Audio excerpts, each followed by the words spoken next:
ಸ್ಯಾಂಡಲ್ವುಡಲ್ಲಿ Kannada film ಇಂಡಸ್ಟ್ರಿಯಲ್ಲಿ casting couch ಇದೆಯಾ? Casting couch ಅನ್ನೋದು ನನಗೆ ನೀನು ಹೆಲ್ಪ್ ಮಾಡು, ನಾನು ನಿನಗೆ ಹೆಲ್ಪ್ ಮಾಡ್ತೀನಿ ಅನ್ನೋ ಹಾಗಿದೆ. ಅದು ಕನ್ನಡ ಇಂಡಸ್ಟ್ರಿ ಒಂಥರ ಮಡಿವಂತಿಕೆ ಇದ್ದದ್ದು. ಮಡಿವಂತಿಕೆಯಲ್ಲಿ ಇಲ್ಲಿರೋದೇ ಒಂದಷ್ಟು ಜನ ಅಷ್ಟೇ. ಈ ಕ್ಯಾಸ್ಟಿಂಗ್ ಕೌಚು ಕನ್ನಡದಲ್ಲಿ ಹಿಂದಿಯಲ್ಲಿ, ಬಾಲಿವುಡ್ಡಲ್ಲಿ ಜಾಸ್ತಿ ಇದೆ. ನಾವು ಅಡ್ರೆಸ್ ಮಾಡಬೇಕಾಗಿರೋದು ಗಾರ್ಮೆಂಟ್ಸಲ್ಲಿ ಕೆಲಸ ಮಾಡ್ತಕ್ಕಂಥ ಹೆಣ್ಮಕ್ಳು, ಸಾಫ್ಟ್ವೇರ್ ಕಂಪ್ನಿಯಲ್ಲಿ ಮಾಡ್ತಕ್ಕಂಥ ಹೆಣ್ಮಕ್ಳಿಗೆ ನಿಂಗೆ ಪ್ರಮೋಷನ್ ಬೇಕಾದರೆ ನನ್ನ ಜೊತೆ ಫಾರಿನ್ ಟ್ರಿಪ್ಪಿಗೆ ಬಾ, ನಿನಗೆ ಇಂಕ್ರಿಮೆಂಟ್ ಬೇಕು ಅಂದರೆ ನನ್ನ ಜೊತೆ ಡಿನ್ನರ್ಗೆ ಬಾ.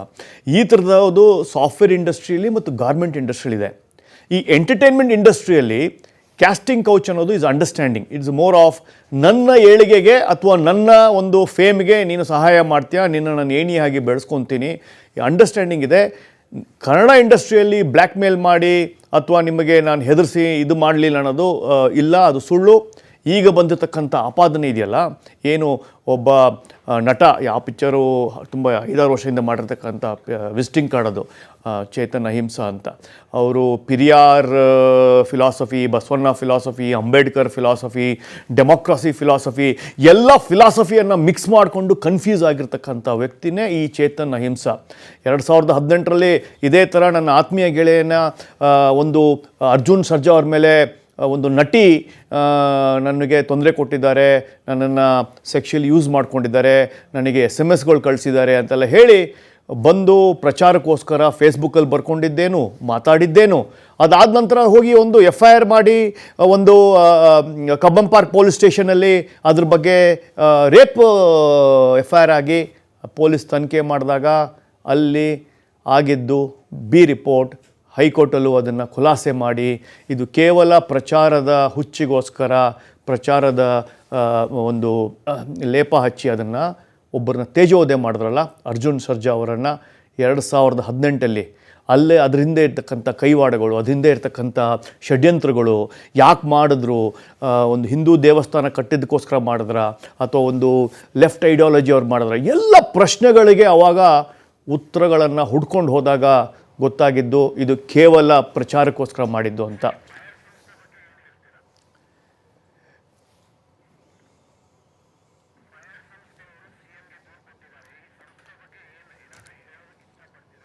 ನೋಡಿ, 2018ರಲ್ಲಿ ಇದೇ ಫೈರ್ ಸಂಸ್ಥೆ, FIRE ಸಂಸ್ಥೆ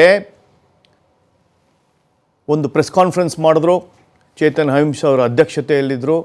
ಅವ್ರಿಗೇನೋ ಪ್ರೂಫ್ ಸಿಕ್ಕಿದೆ ಅಂತ ಹೇಳಿ ಆ ನಟಿ ಮತ್ತು ಅನೇಕ ನಟಿಯರನ್ನು ಇಟ್ಕೊಂಡು ಒಂದು ಪ್ರೆಸ್ ಕಾನ್ಫರೆನ್ಸ್ ಮಾಡಿದ್ರು. ಈ ಫೈರ್ ಸಂಸ್ಥೆ ಇದೆಯಲ್ಲ, ಕೇವಲ ಒಂದು ಲೆಟರ್ ಹೆಡ್ಡಲ್ಲಿರ್ತಕ್ಕಂಥ ಸಂಸ್ಥೆ, ಒಂದು ವಿಸಿಟಿಂಗ್ ಕಾರ್ಡಲ್ಲಿರ್ತಕ್ಕಂಥ ಸಂಸ್ಥೆ. ಈ ಸಂಸ್ಥೆ ಯಾವುದಾದ್ರೂ ಒಂದು ಸಿಂಪೋಸಿಯಮೋ, ಯಾವುದಾದ್ರೂ ಒಂದು ಮೀಡಿಯೇಷನ್ ಸೆಂಟರೋ, ಯಾವುದಾದ್ರೂ ಒಂದು ಗ್ರೀವಿಯನ್ಸ್ ಸೆಂಟರೋ ಅಥವಾ ನಿಮ್ಗೆ ಕೊಂದು ಕೊರತೆಗಳಾಗಿರೋದನ್ನು ನೀವು ತೆಗೆದು ನೋಡಿದ್ರೆ ಮಾಡಿದ್ದಾರೆ ಅಂತ ಹೇಳಿದ್ರೆ, ಫಿಲ್ಮ್ ಇಂಡಸ್ಟ್ರಿಯಲ್ಲಿ ಮಾಡಿದ್ದಾರೆ ಅಂದರೆ 0 ಶೂನ್ಯ. ಯಾವ ಥರದ್ದು ಕೆಲಸ ಮಾಡಿಲ್ಲ. ಕೇವಲ ಈ ಥರ ವಿಷಯಗಳನ್ನು ತಗೊಂಡು ಒಂದು ತೇಜೋವಧೆ ಮಾಡಿ ಚೇತನ್ ಅಹಿಂಸಾ ಅವರಿಗೆ ಫಿಲ್ಮ್ ಇಂಡಸ್ಟ್ರಿಯಿಂದ ಏನೂ ಆಗಬೇಕಾಗಿಲ್ಲ. ಈಗ ಅವ್ರೇನು ಫಿಲ್ಮ್ ಮಾಡಬೇಕಾಗಿಲ್ಲ. ಅಮೇರಿಕನ್ ಸಿಟಿಸನ್ ಅವರು, ಭಾರತೀಯ ನಾಗರಿಕತೆಯನ್ನು ತೊಗೊಂಡಿಲ್ಲ ಅವರು. ಆದರೆ ಭಾರತದಲ್ಲಿ ಆಗು ಹೋಗುಗಳ ಬಗ್ಗೆ ಮೂಗು ತೋರಿಸುವ, ಬೆಟ್ಟು ಹಾಕುವ ಒಂದು ಕೆಲಸ ಅವ್ರು ಮಾಡ್ಕೊಂಡು ಬಂದಿದ್ದಾರೆ. ಈ ಫೈರ್ ಸಂಸ್ಥೆ ಕೇವಲ ಲೆಟರ್ ಹೆಡ್ಗೆ ಮಾತ್ರ ಸೀಮಿತವಾಗಿದೆ. ಅವರು ಯಾವುದೇ ಥರದ ಒಂದು ಏನಾದರೂ ನಾನು ಫಿಲ್ಮ್ ಇಂಡಸ್ಟ್ರಿ ವರ್ಕರ್ಸ್ಗೆ ಏನಾದರೂ ಮಾಡಿದ್ದಾರಾ ಅಥವಾ ಏನಾದರೂ ಮೀಟ್ ಮಾಡಿದ್ದಾರಾ, ಇನ್ಶೂರೆನ್ಸ್ ಮಾಡಿಸಿದಾರಾ, ಲೇಬರ್ ಲಾ ಪ್ರಾಕ್ಟೀಸ್ ಮಾಡಿದ್ದಾರಾ? ಖಂಡಿತ ಮಾಡಿಲ್ಲ. ಅನೇಕ ಬಾರಿ ಅಲ್ಲಿರ್ತಕ್ಕಂಥ ಎಲ್ಲ ನಟಿಯರು ಆಲ್ರೆಡಿ ಎಕ್ಸ್ಪೈರಿ ಆಗಿರ್ತಕ್ಕಂಥ ಪ್ರಾಡಕ್ಟ್ಸನ್ನು ನಾವು ಅಲ್ಲಿ ನೋಡಿದ್ದೀವಿ. ಎಕ್ಸ್ಪೈರಿ ಆಗಿರ್ತಕ್ಕಂಥ ಪ್ರಾಡಕ್ಟ್ಸ್ಗಳು ತಮಗೆ ಈ ಅವಕಾಶಗಳು ಬರ್ತಾ ಇಲ್ವಲ್ಲ, ಈಗ ಹೇಗಾದರೂ ಮಾಡಿ ನಾವು ಚಾಲ್ತಿಯಲ್ಲಿರೋಣ ಅಂತ ಹೇಳಿ ಬಂದಿರತಕ್ಕಂಥದ್ದು. ಕೇವಲ ಅರ್ಜುನ್ ಸರ್ಜಾ ಅವರ ಮೇಲೆ ಮಾಡಿರ್ತಕ್ಕಂಥ ಆಪಾದನೆ ಅಲ್ಲ, ಒಬ್ಬ ಫಿಲ್ಮ್ ಡೈರೆಕ್ಟರ್, ತನ್ನ ಜೀವನವೇ ಎಲ್ಲ ಫಿಲ್ಮ್ ಅಂತ ತಿಳ್ಕೊಂಡಿರ್ತಕ್ಕಂಥ ರವಿ ಶ್ರೀವತ್ಸ ಅವ್ರ ಮೇಲೆ ಒಂದು ಆಪಾದನೆ ಬಂತು. ಎಂಥ ಆಪಾದನೆ ಅದು! ಒಬ್ಬ ಡೈರೆಕ್ಟರ್, ದೈವಭಕ್ತ, ದೇವರು ಸರಸ್ವತಿ ದೇವಸ್ಥಾನ ನಂಬಿರ್ತಕ್ಕಂಥ ವ್ಯಕ್ತಿ, ಆತನ ಮೇಲೆ ಒಂದು ಆಪಾದನೆ ಬಂದಾಗ ಆ ನಟಿ ಯಾರಿದ್ರು ಅಂತ ನಿಮಗೆ ಗೊತ್ತಿದೆ. ಹೀಗೆ ಅನೇಕ ಜನರು ಯಾಕೆ ಪ್ರತಿ ಸಲ ನನಗೆ ಜ್ವರ ಬಂದಿತ್ತು ಅವಾಗ 2008ರಲ್ಲಿ ಅಂತ ಹೇಳ್ತೀರಾ, 2009ರಲ್ಲಿ. ನಿಮಗೆ ಜ್ವರ ಬಂದಾಗ ಡಾಕ್ಟರ್ ಹತ್ರ ಕೂಡಲೇ ಹೋಗಬೇಕು. ನಿಮಗೆ ತೊಂದರೆ ಆದರೆ ಡೈರೆಕ್ಟಾಗಿ ನೀವು ಪೊಲೀಸ್ ಸ್ಟೇಷನ್ಗೆ ಹೋಗಬೇಕು, ಕಂಪ್ಲೇಂಟ್ ಕೊಡಬೇಕು. ಯಾಕೆ 3 ವರ್ಷ ಆದಮೇಲೆ, 4 ವರ್ಷ ಆದಮೇಲೆ, 5 ವರ್ಷ ಆದಮೇಲೆ ನನಗೆ ಆಗಿತ್ತು ಅಂತ ನೀವು ಯಾಕೆ ಹೇಳ್ತೀರಾ? ಇದೆಲ್ಲ ನೋಡಿದಾಗ ಇದು ಕೇವಲ ಪ್ರಚಾರದ ಹುಚ್ಚು. ನೀವು ಕೇರಳನ ಕಂಪೇರ್ ಮಾಡಿದಾಗ, ಕೇರಳ ಫಿಲಿಮ್ ಇಂಡಸ್ಟ್ರಿಯಲ್ಲಿ ಆಗಿರೋದನ್ನು ಕಂಪೇರ್ ಮಾಡಿದಾಗ ಅದು ಎಂಟೈರ್ ಡಿಫ್ರೆಂಟ್ ಡೈಮೆನ್ಷನ್ ಇದೆ. ಯಾಕೆ ಅಂದರೆ ಅಲ್ಲಿ ಪ್ರೂಫ್ ಇದೆ, ಟೇಪ್ ಇದೆ, USB ಇಲ್ಲಿ ರೆಕಾರ್ಡ್ ಆಗಿರೋದಿದೆ, ವಾಟ್ಸಪ್ ಇದೆ, ಮೆಸೇಜ್ಗಳಿವೆ, FIR ಆಗಿದೆ, ಕಮಿಟಿಯಲ್ಲಿ ಪ್ರೂಫ್ ಸಿಕ್ಕಿದೆ, ಎಲ್ಲವೂ ಅದಕ್ಕೆ ಸಾರಾಂಶಗಳಿವೆ, ಅದಕ್ಕೆ ತನಿಖೆಗೆ ಬೇಕಾಗಿರ್ತಕ್ಕಂಥ ವಿಷಯಗಳಿದೆ.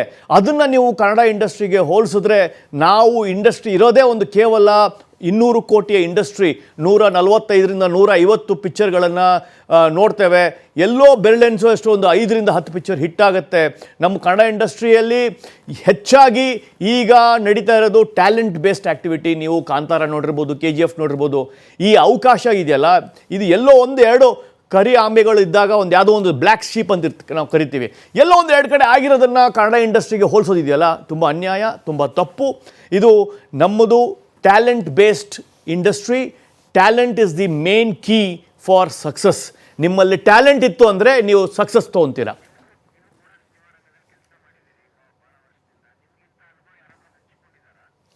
ನೋಡಿ, ಈ ಥರದ ನಾನು ಫಿಲ್ಮ್ ಡಿಸ್ಟ್ರಿಬ್ಯೂಟರ್ ಆಗಿದ್ದೇನೆ, ರೇಡಿಯೋ ಸಂಸ್ಥೆಯಲ್ಲಿ ಕೆಲಸ ಮಾಡಿದ್ದೇನೆ, ಫಿಲ್ಮ್ ಪ್ರೊಡಕ್ಷನ್ ಕಂಪ್ನಿಯಲ್ಲಿ ಕೆಲಸ ಮಾಡಿದ್ದೇನೆ, ನಾನು ನಟನಾಗಿದ್ದೇನೆ. ಆದರೆ ನನ್ನ 20 ವರ್ಷದ ಫಿಲ್ಮ್ ಇಂಡಸ್ಟ್ರಿಯ ನಂಟಲ್ಲಿ ನನಗೆ ಇಲ್ಲಿವರೆಗೂ ಒಂದು ಹೀರೋಯಿನ್ ಆಗಲಿ, ಒಂದು ಹುಡುಗಿ ಆಗಲಿ ನಮಗೆ ಈ ಥರ ತೊಂದರೆ ಕೊಟ್ಟರು ಅಂತ ಹೇಳಿರೋದನ್ನ ನೋಡಿಲ್ಲ.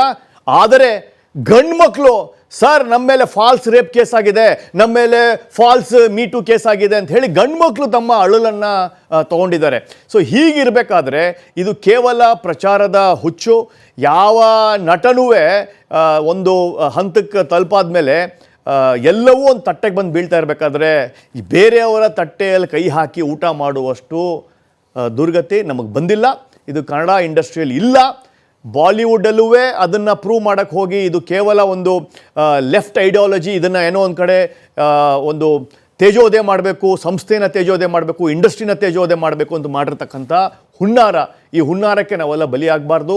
ಈಗಲೇ ಕನ್ನಡ ಇಂಡಸ್ಟ್ರಿ ಒಂದು ಲೋಯೆಸ್ಟ್ ಪಾಯಿಂಟಲ್ಲಿದೆ in terms of collection, in terms of viewers, audience, ಥಿಯೇಟ್ರಿಗೆ ಬರ್ತಾ ಇರ್ತಕ್ಕಂಥ ಜನ ಆಗಿರ್ಬೋದು, ಎಲ್ಲವೂ ಒಂದು ಲೋಯೆಸ್ಟ್ ಪಾಯಿಂಟಲ್ಲಿದೆ. ಯಾಕೆ ಅಂದರೆ ನಮಗೆ ಅನೇಕ ಪ್ರತಿಸ್ಪರ್ಧಿಗಳಿದ್ದಾರೆ. OTT ಆಗಿರ್ಬೋದು, ಬೇರೆ ಡಬ್ಬಿಂಗ್ ಪಿಕ್ಚರ್ಗಳಾಗಿರ್ಬೋದು, ಪರಭಾಷಾ ಪಿಕ್ಚರ್ಗಳು ನಮ್ಮಲ್ಲಿ ಬಂದಿರ್ಬೋದಾಗಿರ್ಬೋದು. ನಮ್ಮ ಕಲಾವಿದರಿಗೆ, ನಟರಿಗೆ ಟ್ಯಾಲೆಂಟಿನ ಒಂದೇ ಒಂದು ಆಸರೆಯಿಂದ ನಾವು ಬದುಕಿದ್ದೇವೆ. ಅದರಲ್ಲಿ ಇದು ಮೀಟೋ ಬೇಡ ಅಂತ.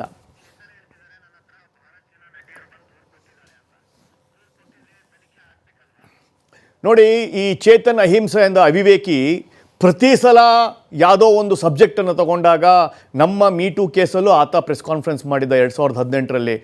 ಆತ ಒಬ್ಬ ಜಡ್ಜ್ ಅಲ್ಲ, ಆತ ಒಂದು ಗ್ರೀವೆನ್ಸ್ ಸೆಂಟರ್ ಅಲ್ಲ, ಆತ ಒಂದು ಹೆಲ್ಪ್ಲೈನ್ ಅಲ್ಲ. ಅವನಿಗೆ ಯಾಕೆ ಹೋಗಿ ಹೇಳ್ಕೋಬೇಕು? ನನಗೆ ಅದು ಅರ್ಧಂಬರ್ಧ ಇಂಗ್ಲೀಷಲ್ಲಿ, ಅರ್ಧಂಬರ್ಧ ಕನ್ನಡದಲ್ಲಿ ಮಾತಾಡುವ ವ್ಯಕ್ತಿಗೆ